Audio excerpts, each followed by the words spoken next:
I still remember the first time I booted up a game that was mine. That feeling of discovery, the excitement of seeing the next level, checking every nook and cranny, and meeting new enemies for the first time. And through the years, so many games have given me that same sense of wonder.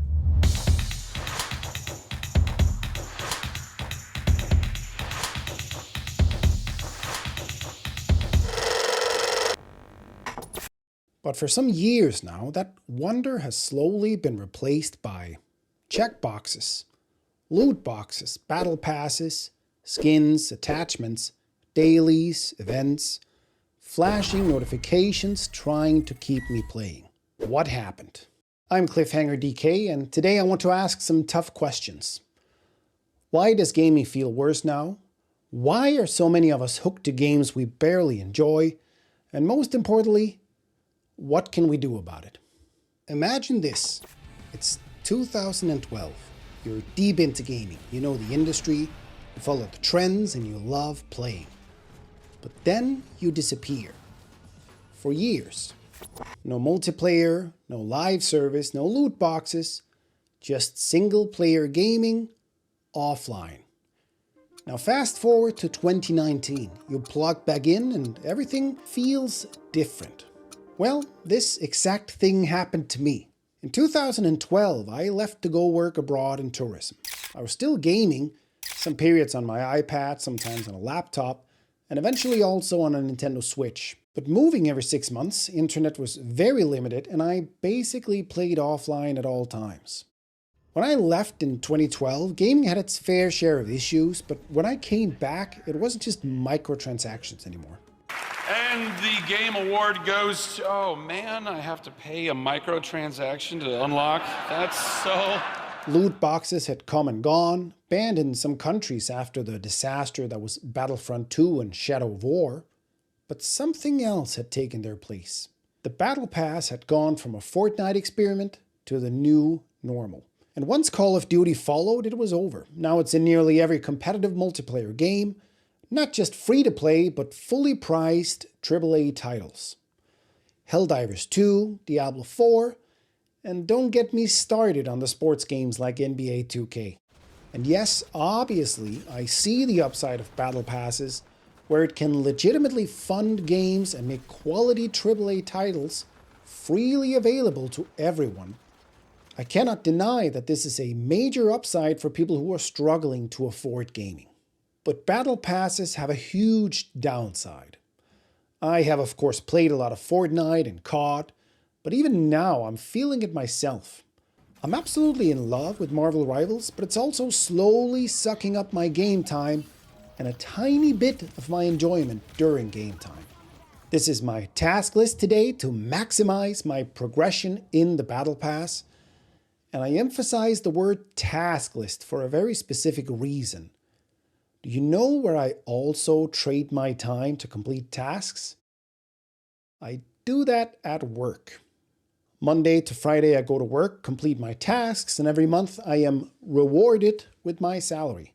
And not only does the Battle Passes reward you for your time, the really successful ones do everything in their power to give you the highest possible dopamine hit during every unlock. And once you see it, you can't unsee it. You unlock something, a huge flashing light effect appears, some upbeat music, and your prize takes up the entire screen. This is a great deal for the developers. They keep you engaged by feeding you dopamine and giving you unlocks, most of which is what I would call virtual trash. A new color on a pickaxe, a spray, and a logo you can clip to your profile. Fortnite especially has become very greedy with this, having multiple battle passes active at once. Now my issue with battle passes are not that they cost money, though I do think they should be used exclusively in free-to-play games or implemented like they are in Helldivers 2, where you can earn the battle pass for free. My issue is that they quite often end up sucking the fun out of games. In essence, these games are not built to entertain you. These games are built to feed you with dopamine and keep you engaged. The more time you spend in the game, the more likely you are to get that one skin, get the battle passes for dopamine hits, and to give the game the one currency you have that is actually worth more than your money, your time and attention. Have you ever kept playing a game long after you stopped having fun? Like deep down you know you should quit, but you just keep going? That's not an accident. It's a psychological trick, and to explain it, we need to go back in time.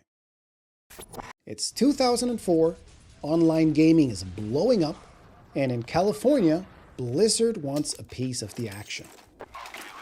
So they release World of Warcraft, one of the most successful RPGs or MMOs of all time. To say people played WoW is an understatement. This game consumed people. Raids were scheduled like corporate meetings. Friend groups lived and died by guild drama. And people would repeat the same raid over and over for years. But why? Why would anyone play the same content over and over without getting bored? Because WoW wasn't just a game. It was a carefully designed psychological system that hooked players using a trick called operant conditioning. Back in the 1930s, a psychologist from Harvard, B.F. Skinner, discovered something fascinating about how rewards affect behavior.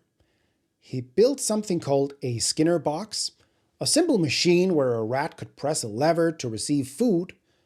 But here's the trick. The rewards weren't consistent. Sometimes the rat got food, sometimes it didn't. That unpredictability made the rat press the lever even more. Now, does that sound familiar? Because it should. That is exactly how loot drops in games work. You don't know what you'll get, so you keep grinding. Just one more raid, just one more match. And this system is everywhere now. Take Call of Duty Warzone. Every time you open a loot crate, you get random gear. Maybe it's great, maybe it's garbage, but it doesn't matter. You open the next one, and the next one, and while you're grinding for that perfect loadout, you're constantly bombarded with dopamine hits. Level ups, attachment unlocks, battle pass progress, flashy lights, upbeat music, the feeling of progression. And at this point, you're not even thinking about whether you're having fun, you're just chasing the next hit. Now, let's say you've been grinding for a while. You've spent hours unlocking attachments, bought a few skins, maybe even grabbed the battle pass. You're probably even a little tired of the game, but you've invested so much already. You're this close to finishing the battle pass. You've spent your money, you've spent time. You can't quit now. That feeling, that's the sunk cost fallacy, one of the most powerful psychological tricks in gaming. It's why people stay in bad movies they don't enjoy, or why my girlfriend is still with me. And now that the game has you locked in, it just needs to keep you busy. And that's where the real grind begins.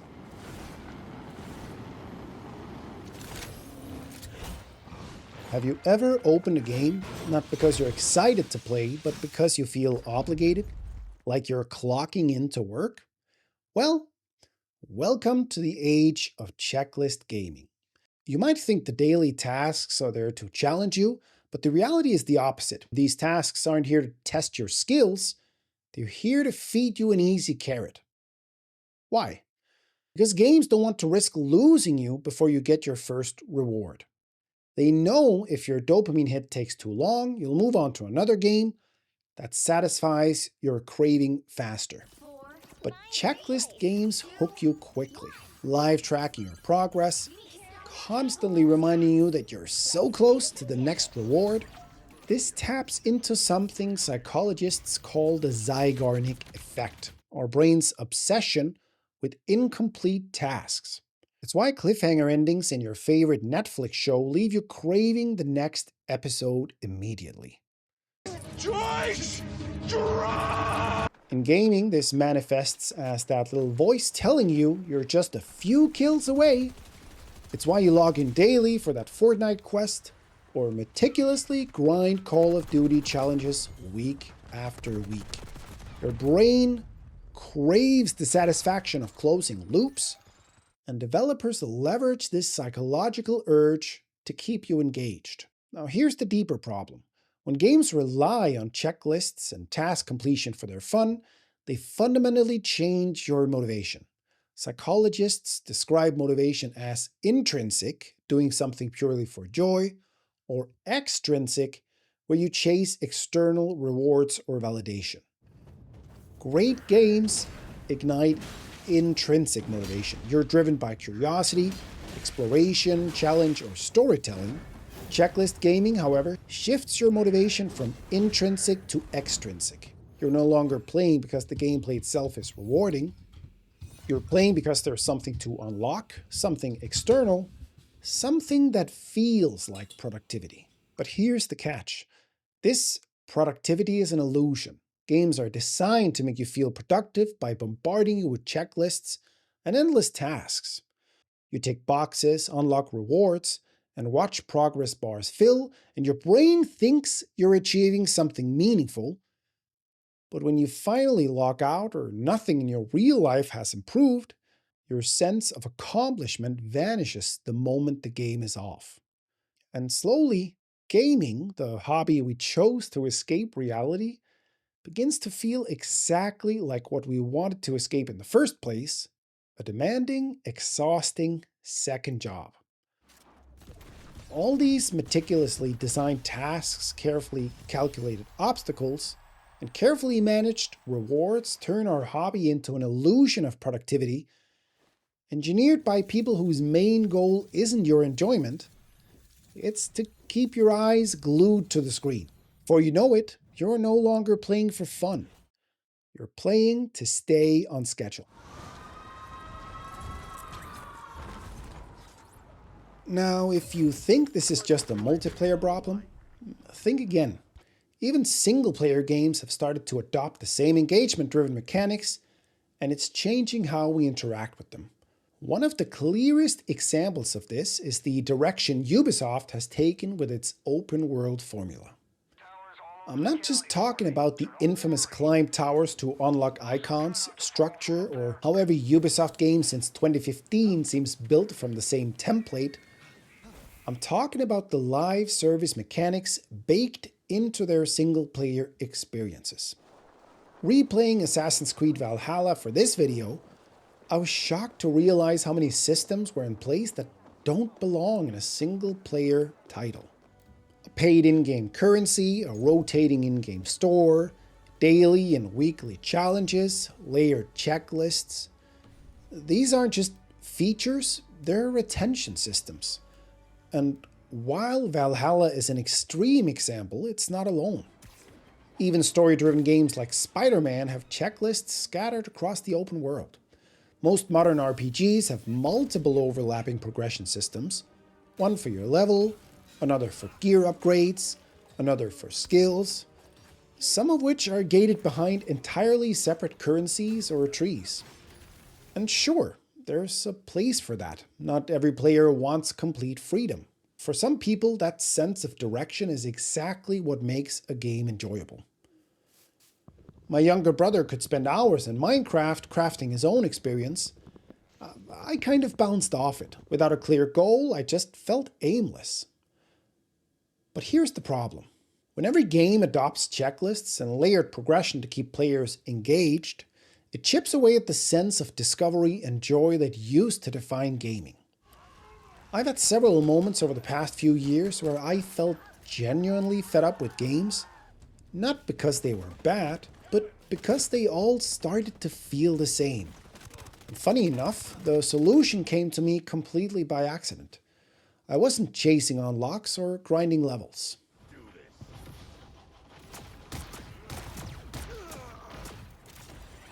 To explain how I fell back in love with gaming, we need to go back a few years. It's 2017.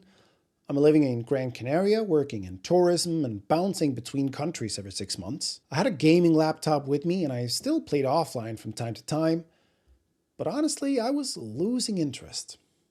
The failed launch of No Man's Sky left me disappointed. I couldn't join my friends online, and even though I loved games, I wasn't feeling it anymore. But then I started hearing whispers about The Legend of Zelda: Breath of the Wild. glowing reviews, a massive open world, and most interestingly for me, a handheld console I could actually bring with me. I hadn't touched a Nintendo console since the Nintendo 64, and part of me still thought, aren't Nintendo games for kids? I took the plunge anyway, and I'm so glad I did. Because Breath of the Wild didn't just entertain me, it reminded me why I loved games in the first place. It wasn't the leveling systems, it wasn't gear progression, it was the pure joy of discovery. The freedom to climb a mountain just to see what was on the other side. I wasn't chasing XP, I was chasing curiosity. And that felt new again. That's my recommendation to you. You can still play games with XP systems, you can still enjoy progression, but if you've been feeling burned out like I was, do yourself a favor and find a world that's fun to explore. Then forget about the checklists for a while. Oh, hey there. Why don't you join me and have a seat over here by the fire? Oh. By the fire. Well, that's good of you. Just trust me on this one, it's worth it. The best moments in some of the greatest games ever made, they don't happen when you're completing tasks. They happen when you're just wandering. Oblivion, Skyrim, Elden Ring, they all shine in those moments where you're off the path, randomly wandering into a fortress of bandits. No Man's Sky, after all these years, has become a perfect game for free-form exploration. Hogwarts Legacy, I had the most fun when I stopped doing quests and just flew my broom into the unknown.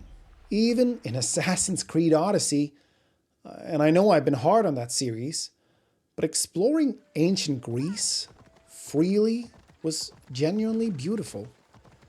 Though to be fair, I've lived in Greece, so maybe I'm just biased. If there's one thing I hope you take from this video, it's this. Gaming isn't supposed to feel like work. It's supposed to feel like curiosity, like wonder, like possibility. And yes, there's still a time and place for competitive games, battle passes, and checklists. I still love Marvel Rivals, but when every session starts to feel like a chore, when you're checking boxes instead of making memories, maybe that's your cue to step off the treadmill. Because sometimes the best gaming moments happen when you stop grinding and just go and explore. Now, I would love to hear how you feel about this. Do you still enjoy the grind, or are you burned out a bit too? Tell me in the comments, I genuinely want to know. And if you want a game that rewards exploration and creativity in a totally different way, the Hitman World of Assassination trilogy might surprise you. I explain why in this video right here. If you want to see more videos like this, don't forget to subscribe.